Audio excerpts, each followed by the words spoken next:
1.5 വയസ്സുകാരനായ മകനെ കൊന്നതിൽ അമ്മ ശരണ്യ കുറ്റക്കാരിയെന്ന് കോടതി കണ്ടെത്തിയിരിക്കുന്നു. 2ാം പ്രതി നിതിനെ വെറുതെ വിടുകയും ചെയ്തു. രാഹുൽ കെ വി വിവരങ്ങളുമായി കോടതിയിൽ നിന്ന് നമ്മളോടൊപ്പം ചേരുകയാണ്. രാഹുൽ, 2020 ഫെബ്രുവരിയിൽ നടന്ന സംഭവമാണ്. കുഞ്ഞിനെ ഉറക്കിക്കിടത്തി കാണാനില്ല എന്നുള്ളതാണ് അന്ന് ശരണ്യ പറഞ്ഞത്. പക്ഷേ പിന്നീട് വിശദമായ ചോദ്യം ചെയ്യലിലാണ് ഈ കുഞ്ഞിനെ കടലിലെറിഞ്ഞു എന്ന വാർത്ത വരുന്നത്. പിന്നീട് കുഞ്ഞിന്റെ മൃതദേഹം കണ്ടെത്തുന്ന സാഹചര്യവും ഉണ്ടായി. ഇപ്പോൾ കോടതി കുറ്റക്കാരി എന്ന് കണ്ടെത്തിയിരിക്കുകയാണ്. ശിക്ഷാവിധി എപ്പോഴുണ്ടാകും?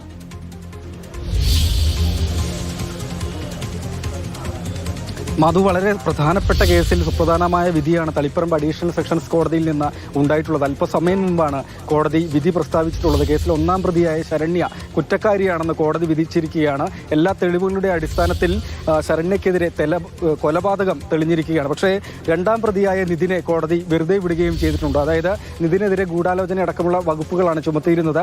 ഇത് തെളിയിക്കാൻ പ്രോസിക്യൂഷന് കഴിഞ്ഞില്ല എന്നാണ് കോടതി ഏതായാലും വ്യക്തമാക്കുകയും ചെയ്തിട്ടുള്ളത്. അതായത് ശരണ്യക്കെതിരെ ചുമത്തിയ തെളിവുകൾ, അതായത് നിർണായക തെളിവുകളായി വസ്ത്രത്തിലുള്ള ഉപ്പുവെള്ളത്തിന്റെ അംശം, ചെരുപ്പ് അടക്കമാണ് പ്രോസിക്യൂഷൻ കോടതിയിൽ ഹാജരാക്കിയിരുന്നത്.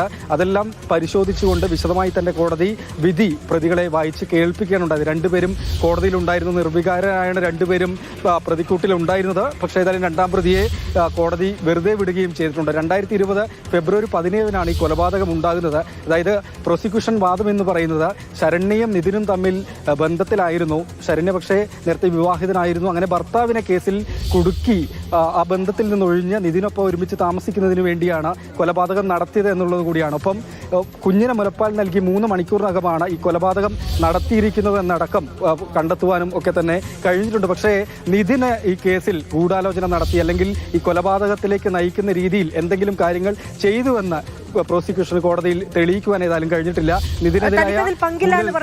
ശരണ്യെ നാർക്കോ അനാലിസിസിന് വിധേയമാക്കണമെന്നും ആവശ്യപ്പെട്ടുകൊണ്ട് നിതിനും നിയമപരമായ വഴിയിലൂടെ മുന്നോട്ട് പോകുന്നുണ്ടായിരുന്നു. താനുമായി ബന്ധമുണ്ടായിരുന്നു. പക്ഷേ പാലക്കാട് സ്വദേശിയായ മറ്റൊരാളുമായും ശരണ്യയ്ക്ക് ബന്ധമുണ്ടായിരുന്നു. തനിക്ക് ഇതിന്റെ ഗൂഢാലോചനയിൽ ഒരു പങ്കുമില്ല തുടങ്ങിയ വാദങ്ങളൊക്കെ കോടതിയുടെ മുന്നിൽ നിതിന്റെ അഭിഭാഷകർ ഈ കേസിന്റെ വിസ്താരവേളയിൽ അറിയിക്കുന്നുമുണ്ടായിരുന്നു.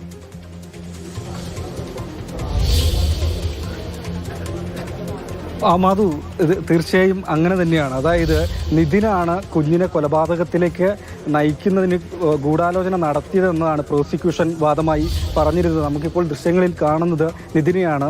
നിതിൻ അദ്ദേഹത്തിൻ്റെ അഭിഭാഷകനുമായി സംസാരിക്കുകയാണ്. ഏതായാലും കോടതി അദ്ദേഹത്തെ ഈ നിതിനെ വെറുതെ വിടുകയാണ് ചെയ്തിട്ടുള്ളത്. ഒപ്പം തന്നെ പ്രോസിക്യൂഷന് കേസിൽ മതിയായ തെളിവുകൾ ഹാജരാക്കാൻ കഴിഞ്ഞില്ല, അന്വേഷണ ഉദ്യോഗസ്ഥന് മതിയായ തെളിവുകൾ ഹാജരാക്കാൻ കഴിഞ്ഞില്ല എന്നുള്ളൊരു വിമർശനം കൂടി കോടതി നടത്തുകയും ചെയ്തിട്ടുണ്ട്. അതായത് ശരണ്യെ കസ്റ്റഡിയിലെടുത്ത് ചോദ്യം ചെയ്യുന്ന സമയത്ത് നിതിൻ്റെ ഫോണിൽ നിന്ന് 17 തവണ അല്ലെങ്കിൽ 20-ലധികം തവണ വിളിച്ചതൊക്കെയാണ് നിർണായകമായ തെളിവ്. എന്തായി ഈ കൊലപാതകം നടത്തിയതിനു ശേഷമുള്ള കാര്യങ്ങൾ അന്വേഷണ ഉദ്യോഗസ്ഥർ എന്തൊക്കെയാണ് ചോദിച്ച് മനസ്സിലാക്കുന്നതെന്നടക്കം അറിയുന്നതിന് വേണ്ടിയാണ് നിതിൻ ഇങ്ങനെ നിരന്തരം വിളിച്ചുകൊണ്ടിരുന്നതെന്നാണ് പ്രോസിക്യൂഷൻ കോടതിയിൽ വാദിച്ചിരുന്നത്. പക്ഷേ അത് തെളിയിക്കുന്നതിന് ഏതായാലും പ്രോസിക്യൂഷന് കഴിഞ്ഞില്ല എന്നുള്ളത് തന്നെയാണ്. അതിന് മതിയായ തെളിവുകളൊന്നും തന്നെ നൽകാൻ കഴിഞ്ഞില്ല എന്നതാണ് അന്വേഷണ ഉദ്യോഗസ്ഥൻ. ഒപ്പം തന്നെ കോടതി എടുത്തു പറയുന്ന പ്രധാനപ്പെട്ട കാര്യം അന്വേഷണ ഉദ്യോഗസ്ഥന് കേസിൽ വീഴ്ചയുണ്ടായിട്ടുണ്ട് എന്നതാണ്. അതായത് മതിയായ തെളിവുകൾ, വാദത്തിനനുസരിച്ച് മതിയായ തെളിവുകൾ പല കാര്യങ്ങളിലും ഹാജരാക്കാൻ പ്രോസിക്യൂഷന് കഴിഞ്ഞില്ല, അന്വേഷണ ഉദ്യോഗസ്ഥന് കഴിഞ്ഞില്ല.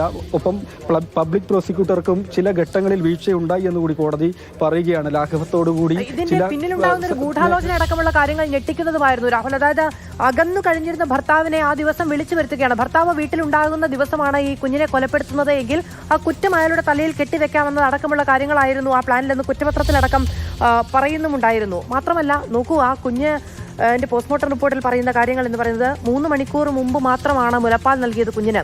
അതിനുശേഷമാണ് ഈ കൊലപാതകം നടത്താൻ ശരണ്യയ്ക്ക് സാധിക്കുന്നത്. അതായത് ഈ ഗൂഢാലോചന നടത്തുന്ന സമയത്ത് പോലും വൈകാരികമായ എന്തെങ്കിലും തരത്തിൽ ഉള്ള ഒരു കമ്മിറ്റ്മെന്റ് ലോകത്തൊരു മനുഷ്യനോടും അവരുമായി ബന്ധപ്പെട്ട് നിൽക്കുന്ന ഒരു മനുഷ്യനോടും ഈ സ്ത്രീക്കുണ്ടായിരുന്നില്ല.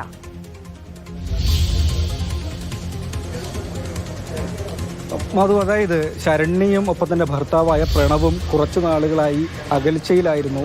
പ്രണവ് സ്ഥിരമായി വീട്ടിലേക്ക് വരാറില്ലായിരുന്നു. പക്ഷേ ഈ കൊലപാതകം നടന്ന ദിവസം പ്രണവ് വീട്ടിലേക്ക് വന്നിരുന്നു. അതുകൊണ്ടാണ് പ്രണവാണ് ഈ കൊല നടത്തിയതെന്ന് വരുത്തി തീർത്ത് പ്രണവിനെ അങ്ങനെ ഒഴിവാക്കാൻ കഴിയും. ഒപ്പം തന്നെ കുഞ്ഞിനെയും ഒഴിവാക്കി തനിക്ക് ബന്ധമുള്ള നിതിനുമായി ഒരുമിച്ച് ജീവിക്കാൻ കഴിയും എന്നൊരു ലക്ഷ്യത്തോടു കൂടി ശരണ്യ ഈ കൊലപാതകം നടത്തിയത്. കുറ്റപത്രത്തിലും കൃത്യമായി അങ്ങനെ തന്നെയാണ് പറഞ്ഞിരുന്നത്. കുഞ്ഞിനെ എടുത്ത് പുലർച്ചെ കടലിലേക്ക് പോകുന്നു. അവിടെ വെച്ച് കുഞ്ഞിനെ കുഞ്ഞിനെ കടലിലേക്ക് എറിയുന്നു, ഭിത്തിയിലേക്ക് എറിയുന്നു. പക്ഷേ കുട്ടി മരിക്കുന്നില്ല. അപ്പോൾ കുട്ടി കരയുകയും പിന്നീട് തിരിച്ചു പോയി അമ്മ വീണ്ടും കുഞ്ഞിനെ എടുത്ത് എറിഞ്ഞ് കൊല്ലപ്പെട്ടു എന്ന് ഉറപ്പുവരുത്തിയതിനു ശേഷം വീട്ടിലേക്ക് വന്ന് കിടന്നുറങ്ങി. രാവിലെ കുഞ്ഞിനെ കാണാനില്ല എന്ന് പറഞ്ഞ് തിരച്ചിലിനിറങ്ങി. അപ്പോഴും സംശയത്തിന്റെ നിഴലിൽ പ്രണോദിനെയാണ് ശരണ്യ നിർത്തിക്കൊണ്ടേയിരുന്നത്. അതിനു മുൻപ് തന്നെ ഈ നിതിനും ശരണ്യയും ഇതിനൊക്കെ തക്ക ഗൂഢാലോചന നടത്തിയിരുന്നുവെന്നാണ് പ്രോസിക്യൂഷൻ വാദിച്ചിരുന്നത്. പക്ഷേ ഇങ്ങനെ ഗൂഢാലോചന നടത്തി എന്ന് തെളിയിക്കുവാൻ കോടതിയിൽ ഏതായാലും കഴിഞ്ഞിട്ടില്ല. കൊലപാതകത്തിലേക്ക് നയിക്കുന്ന വിധത്തിലുള്ള യാതൊരു ഗൂഢാലോചനയും നടന്നു എന്ന് പറയാൻ കഴിഞ്ഞില്ല എന്നാണ് കോടതി ഏതായാലും വ്യക്തമാക്കിയിട്ടുള്ളത്. അന്വേഷണ ഉദ്യോഗസ്ഥനെ അടക്കം കോടതി വിസ്തരിച്ച 47 സാക്ഷികളെയാണ് കോടതി ഈ കേസിൽ വിസ്തരിച്ചിരുന്നത്. 81 രേഖകളും 19 മെറ്റീരിയൽ എവിഡൻസും പ്രോസിക്യൂഷൻ കോടതിയിൽ ഹാജരാക്കിയിരുന്നു. ഇതൊക്കെ വിശദമായി പരിശോധിച്ചുകൊണ്ടാണ് കോടതി ഏതായാലും കേസിൽ വിധി പ്രസ്താവിച്ചിട്ടുള്ളത്. 2025 ജനുവരിയിലാണ് കേസിന്റെ വിചാരണ ആരംഭിക്കുന്നത്. വിചാരണ തുടങ്ങുന്ന അതേ ദിവസം കോഴിക്കോട് ഒരു ലോഡ്ജിൽ വെച്ച് വിഷം കഴിച്ച് ആത്മഹത്യക്കുള്ള ശ്രമം പോലും ശരണ്യ നടത്തിയിരുന്നു. പക്ഷേ മതിയായ അളവിൽ വിഷം ഉള്ളിൽ ചെന്നിട്ടില്ല എന്നാണ് പിന്നീട് ആശുപത്രിയിൽ, മെഡിക്കൽ കോളേജ് ആശുപത്രിയിലേക്കാണ് കൊണ്ടുപോയിരുന്നത്. കോടതി കണ്ടെത്തുകയും ഒക്കെ തന്നെ ആശുപത്രിയിൽ നിന്ന് കണ്ടെത്തുകയും ഒക്കെ തന്നെ ചെയ്തിരുന്നത്. ഏതായാലും മനസാക്ഷിയെ ഞെട്ടിച്ച, ഈ വാർത്ത കണ്ടവരെയും കേട്ടവരെയും എല്ലാവരെയും ഒന്നടങ്കം ഞെട്ടിച്ച ആ കേസിൽ അമ്മ കുറ്റക്കാരിയാണെന്ന് കോടതി കണ്ടെത്തിയിട്ടുള്ളത്. കൊലപാതക കുറ്റം അമ്മയ്ക്കെതിരെ കൃത്യമായി തെളിഞ്ഞിരിക്കുകയാണ്.